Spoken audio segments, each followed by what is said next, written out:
Dear students and all my viewers, today I am going to present before you a video of Merchant of Venice Act 2 Scene 7. As you all know that Merchant of Venice is one of the greatest or the most popular plays of William Shakespeare, and particularly the scene what I have chosen, Act 2 Scene 7, is one of the three casket scenes. Before starting this scene, let us have a small description or the recap of the previous part, what are there in this book. Actually, this scene is a casket scene. Three scenes are in the Merchant of Venice, which are the casket scene. That is Act 2 Scene 7, Act 2 Scene 9 and Act 3 Scene 2. But what is this casket scene? So let us come to the background of this scene. Actually, जो इसकी heroine है इस play की, उसका नाम है Portia, और Portia की शादी के लिए उसके फादर ने एक शर्त रखा है कि पोर्सिया की शादी किस तरह से होगी, उसका एक कंडीशन है। और कंडीशन क्या है?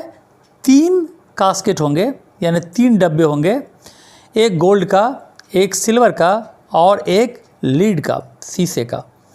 इस तीनों में से किसी एक में पोर्सिया का पिक्चर होगा, उसका पोर्ट्रेट होगा, और जो कोई शूटर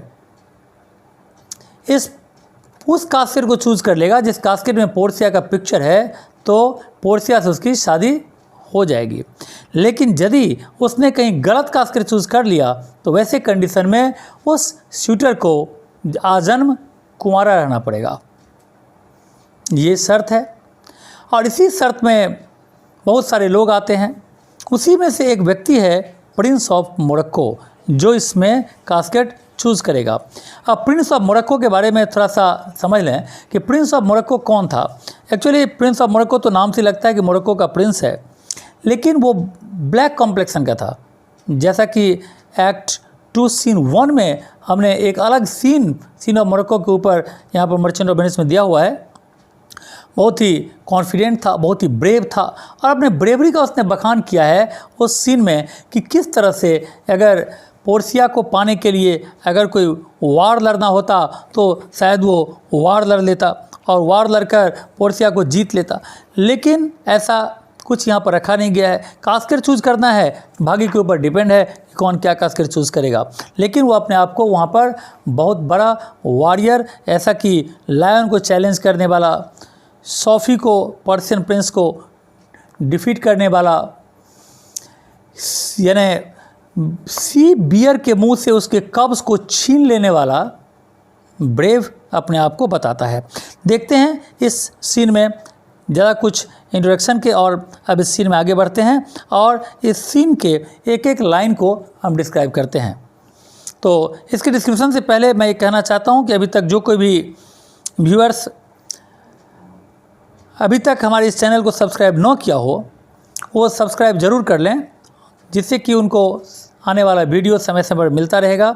नोटिफिकेशन बटन को ऑन कर लें और इस वीडियो को अपने फ्रेंड्स के बीच में ज़्यादा से ज़्यादा शेयर करें, और अच्छा लगे तो इसे लाइक करें, क्योंकि जितने दूर तक इसको हम शेयर करेंगे उनको भी इसका लाभ होगा। क्योंकि ज़्यादातर लोग मर्चेंट ऑफ वेनिस के यानी इस सीन से ज़्यादा प्रभावित रहते हैं, और बहुत सारे ऐसे लोग भी होते हैं जो यानी हमारे लेक्चर को ज़्यादा उनकी इच्छा तो है लेकिन वो उसे सुन नहीं पाते, इसीलिए इसे ज़्यादा शेयर करने की ज़रूरत है। Now come to the point, अब चलते हैं इसके एक एक लाइन को। और इससे पहले कि इसके लाइन को शुरू किया जाए तो अभी कंडीशन क्या है, प्रेजेंट कंडीशन अभी क्या है। प्रेजेंट कंडीशन में ये है कि 3 कास्केट है, जैसा मैंने कहा, एक गोल्ड का, एक सिल्वर का और एक लीड का। तीनों ही एक कर्टन से, एक पर्दे से ढका हुआ है। स्टेज पर 3 कास्केट लगा हुआ है और पर्दे से कवर्ड है। एक तरफ से पोर्सिया आती है और दूसरी तरफ से मोरक्को अपने सर्वेंट्स और अपने लोगों के साथ इंटर करता है। और यहाँ पर सबसे पहले पोर्सिया अपने सर्वेंट को कहती है, गो ड्रॉ असाइड द कर्टन, पर्दा हटा दो। और ये जो प्रिंस यहाँ पर आया है, इनको इस तीनों कास्केट के बारे में बताओ, and discover the several caskets to this noble prince. यानी this statement, this two lines what was stated by Portia is to the servant, and she says she orders to her servant to draw aside the curtain and to show these 3 caskets to the Prince of Morocco. In the third line, Portia says here, now make your choice. This line is for Morocco. She says to Morocco, you may proceed to make your choice. तुम आगे बढ़ो और तीनों में से एक casket choose कर लो। अब मोरक्को कहता है, मोरक्को यहाँ पर अब पर्दा तो हटा दिया गया, अब मोरक्को के सामने 3 कास्केट है। तीनों कास्केट को देखता है। सबसे पहले वो गोल्ड कास्केट को देखता है जिस पर ये लिखा हुआ है, the first of gold with this inscription bear. क्या लिखा हुआ है? Who choose me shall gain what many man desire. Gold casket पर लिखा हुआ है कि मुझे चूज करने वाले को वो मिलेगा जिसकी इच्छा दुनिया के ज़्यादातर लोग करते हैं। यानी दुनिया के ज़्यादातर लोग जो पाना चाहते हैं उसे वही मिलेगा यदि कोई मुझे चूज करता है तो। दूसरा कास्केट है सिल्वर कास्केट, जिस पर यह लिखा हुआ है कि who choose me shall get as much as deserves. मुझे चूज करने वाले को उतना मिलेगा जितना के लिए वो डिजर्व करता है। और एक तीसरा कास्केट भी है जो लीड कास्केट है, the third dull lead with warning all as blunt, जिस पर एक वार्निंग लिखी हुई है, एक चेतावनी लिखी हुई है। क्या लिखी हुई है? Who choose me must give and hazard all he hath. मुझे चूज करने वाले को अपना सब कुछ छोड़ देना होगा, जो कुछ भी उसके पास है वो दांव पर लगा देना पड़ेगा यदि कोई व्यक्ति मुझे चूज़ करता है। तो हमने देखा यहाँ पर कि तीनों कास्केट का इंस्क्रिप्शन से मैं अच्छी तरह लर्न कर लेना चाहिए, क्योंकि एग्जाम में कभी कभी इंस्क्रिप्शंस को लाइन टू लाइन ही पूछ दिया जाता है। कि सपोज एग्जाम्पल के तौर पर अगर ये पूछ दिया गया एग्जाम में कि what was inscribed on the silver casket, what was inscribed on the gold casket, तो हमें इस लाइन को अच्छी तरह समझ लेना चाहिए। तो तीनों कास्केट पर क्या सब लिखा हुआ है वो हमने देखा। गोल्ड कास्केट पर लिखा हुआ है कि जो मुझे चूज़ करेगा उसे वो मिलेगा जिसकी इच्छा दुनिया के ज़्यादातर लोग करते हैं। सिल्वर कास्केट पर लिखा हुआ है कि मुझे चूज़ करने वाले को उतना मिलेगा जितना के लिए वो डिजर्व करता है। और लेड कास्केट पर लिखा हुआ है कि मुझे चूज़ करने वाले को अपना सब कुछ छोड़ देना होगा, अपना सब कुछ भी दांव पर लगा देना होगा।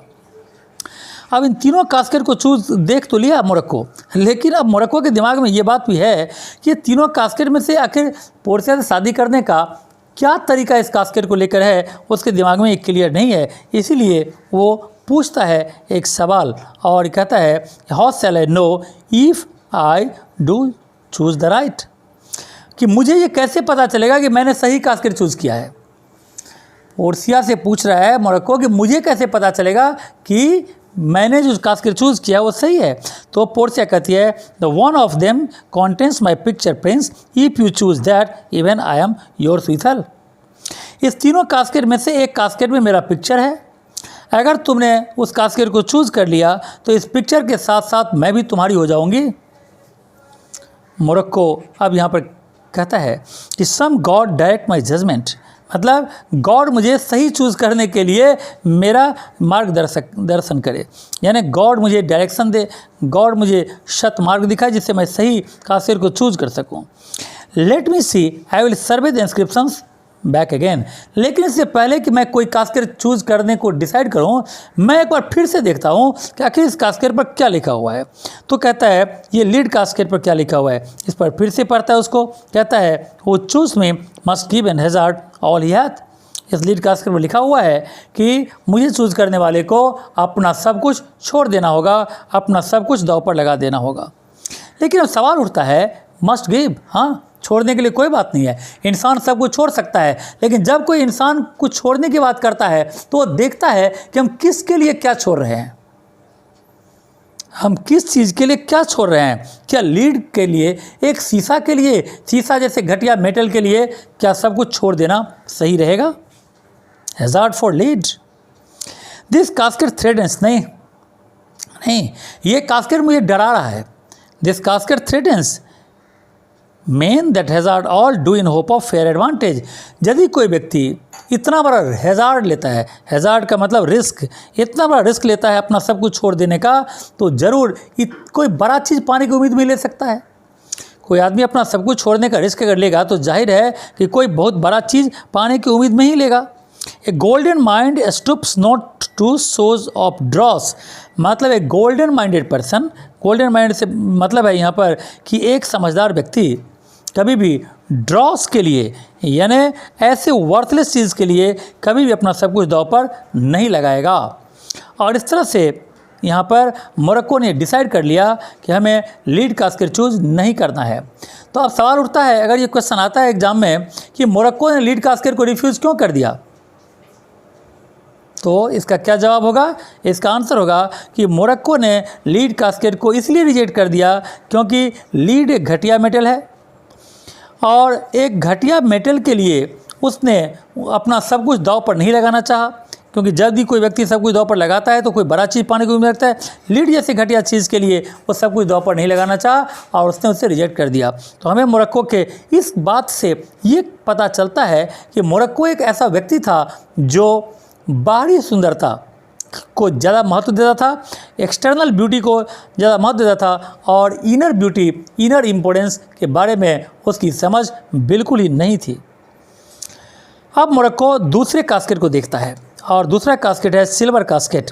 What says the silver with virgin hue, ये सिल्वर कास्केट अपने वर्जिन कलर से, वर्जिन का मतलब प्योर कलर और वाइट कलर, आखिर ये वाइट कलर का सिल्वर क्या कहता है? इस पर लिखा हुआ है वो choose me shall get as much as he deserves, मुझे चूज करने वाले को उतना मिलेगा जितना कि वो डिजर्व करता है। As much as he deserves, क्या अच्छा बात लिखा है, जितना के लिए डिजर्व करता है। पॉज देयर मोरक्को यहीं पर रुक जाओ, क्योंकि तुम तो सब कुछ डिजर्व करते हो। ये तो डिजर्व करने की बात हो गई, तो मैं तो सब कुछ डिजर्व करता हूँ, ऐसा मानना है मोरक्को का। कहता है weighed I value with an even hand if the basis stated by an estimation the dost deserve enough. अगर अनइवन हैंड से, निष्पक्ष भाव से अगर हम अपने आप को एस्टिमेट करें, अपने आप को इवैल्यूएट करें, तो मुझे पूरी तरह ये लगता है कि मैं सब कुछ डिजर्व करता हूँ, मैं बहुत ज़्यादा डिजर्व करता हूँ, मैं बहुत ज़्यादा डिजर्व करता हूँ। And yet enough may not extend so far as to the lady, लेकिन फिर भी सब कुछ और बहुत ज़्यादा डिजर्व करने के बावजूद भी जब मैं इस लेडी के सामने यानी पोर्सिया के सामने अपने आप को अगर खड़ा करता हूँ तो मुझे लगता है कि इससे ज़्यादा डिजर्विंग शायद मेरा नहीं है। And yet to be afeard of my deserving were but weak disabling of myself. और ये डिजर्विंग वर्ड एक ऐसा वर्ड है जो इंसान को कमज़ोर कर देता है। अगर दिमाग में बार बार आए कि क्या मैं उसके लायक हूँ या न हूँ, ये बात अगर किसी के दिमाग में बार बार आती है, इसका मतलब अपने आप में कमजोरी फील होती है यहाँ पर। तो मोरक्को भी यही सोच रहा है कि बार बार ये डिजर्विंग की बात करके मुझे ये कमज़ोर डिसेबल बना दे रहा है, but weak disabling of myself, मतलब ये मुझे वीक बना दे रहा है और ऐसा दिखा रहा है कि मैं पोर्सिया के लायक नहीं हूँ।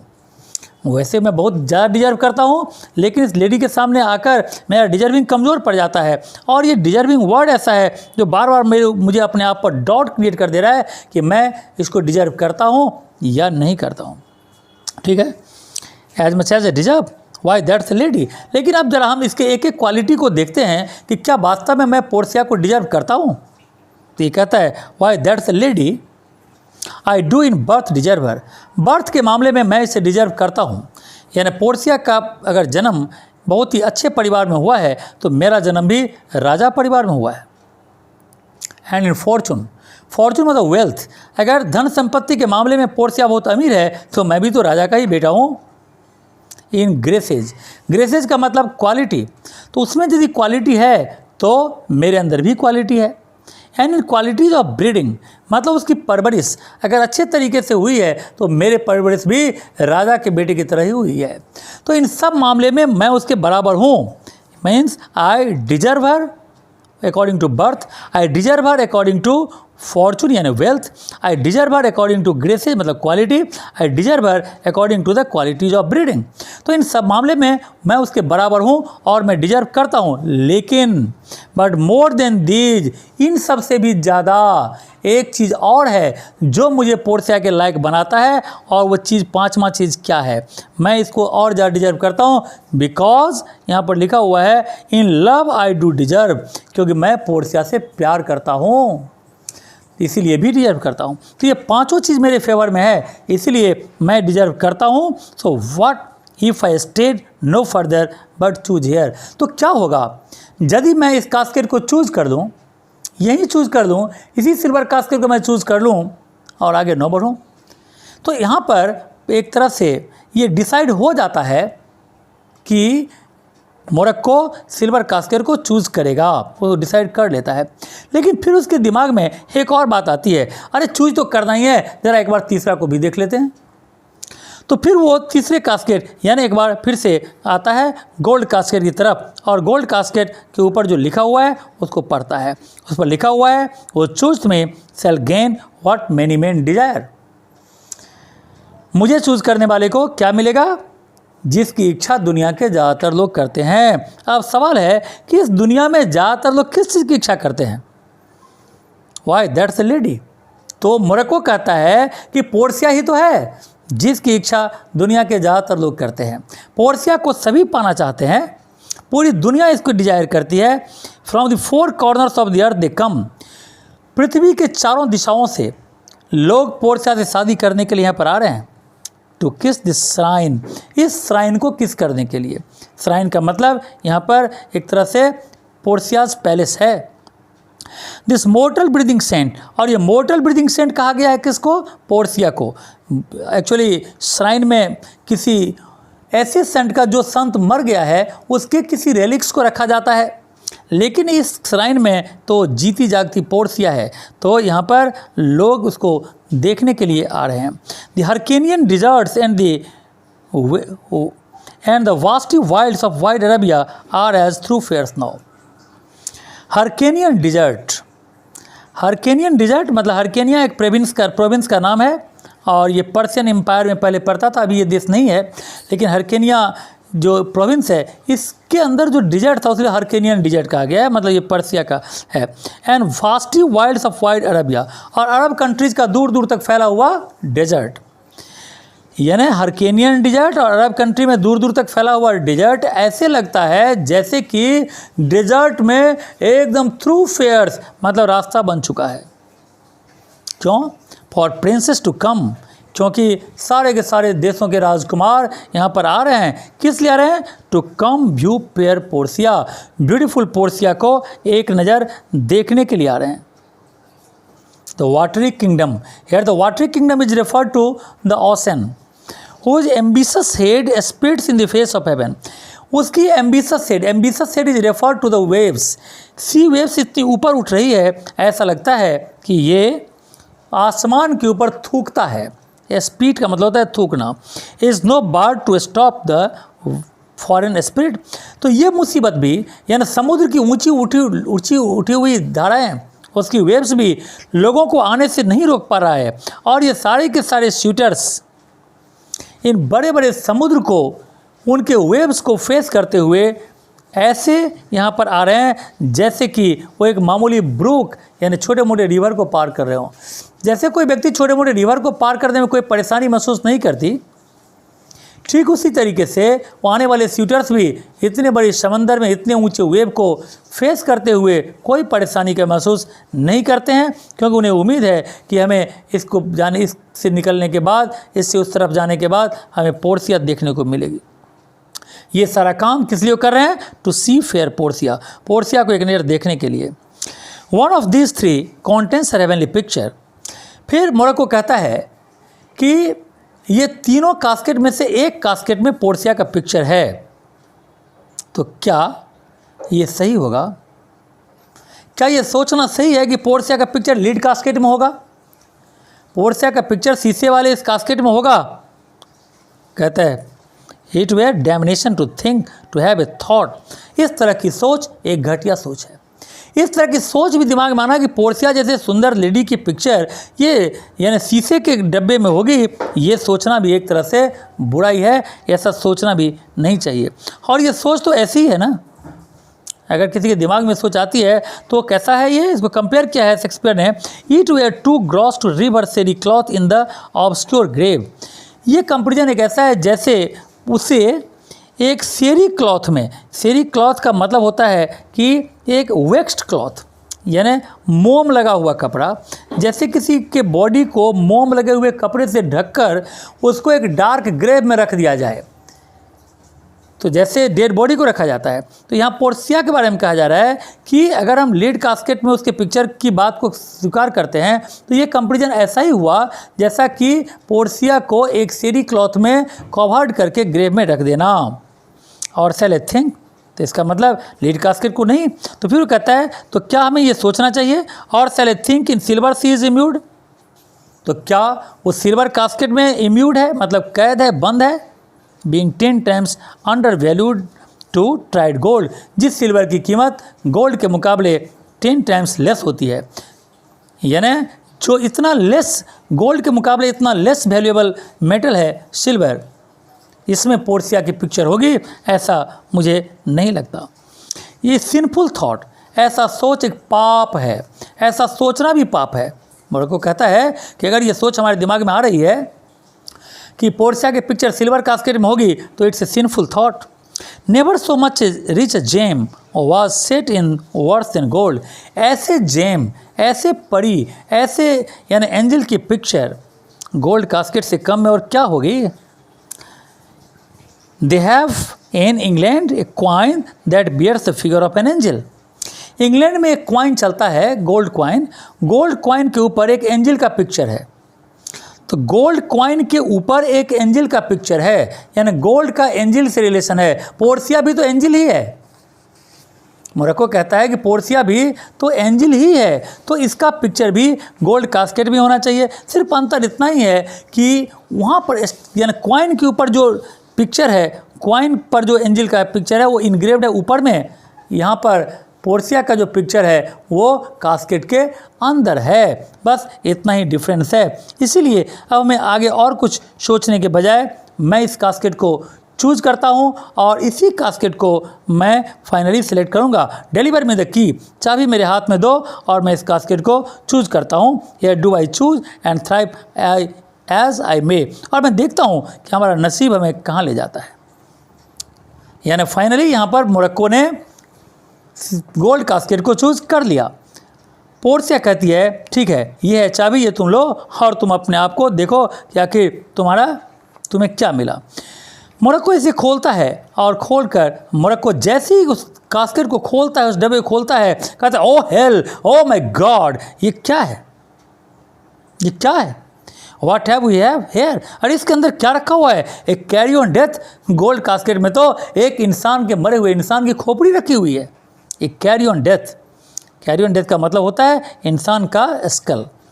हुज एम्प्टी आई, उस खोपड़ी में दो आंखें हैं और दोनों आंखें एम्प्टी है।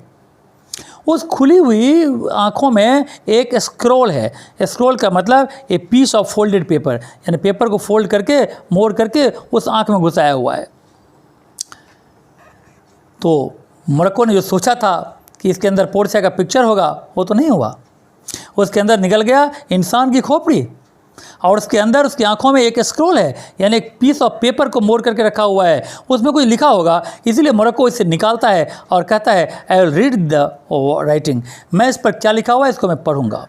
तो अब मैं भी इसे पढ़ता हूँ और देखता हूँ इस पर क्या लिखा हुआ है, और हमारे सारे लोग जो सुन रहे हैं वो भी यहाँ पर देखेंगे कि आखिर उस पेपर में क्या लिखा हुआ है। सारे लोग एक्साइटेड हो रहे हैं ये जानने के लिए कि आखिर इसमें लिखा क्या है। All that glitters is not gold, इस पर लिखा हुआ है कि सभी चमकता हुआ चीज़ सोना नहीं होता। Often have you heard that told, इस तरह की कहावत तो तुमने सुनी ही होगी कि सभी चमकता हुआ चीज़ सोना नहीं होता।